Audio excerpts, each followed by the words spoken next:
हुपरी इथल्या मटका अड्ड्यावर केलेल्या कारवाईनंतर गुन्हा दाखल न करण्यासाठी 70,000ची लाच घेणारा पंटर रणजित बिरांजेला लाचलुचपत प्रतिबंधक विभागाच्या पथकानं रंगेहात पकडलं होतं। त्याला न्यायालयात हजर केलं असता न्यायालयानं त्याला 1 दिवसाची पोलीस कोठडी सुनावली आहे।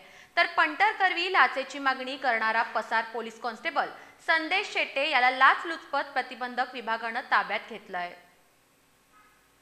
हुपरी पोलीस ठाण्यातील कॉन्स्टेबल संजय शेट्टेनं अन्य 2 अंमलदारांसह हुपरी इथल्या एका मटका अड्ड्यावर छापा टाकला होता।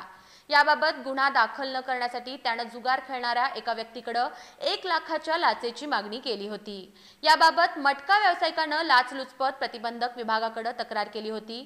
दरम्यान शनिवारी तडजोडीअंती 70,000 रुपयांची लाच स्वीकारताना पंटर रणजित बिरांजेला रंगेहात पकडलं होतं।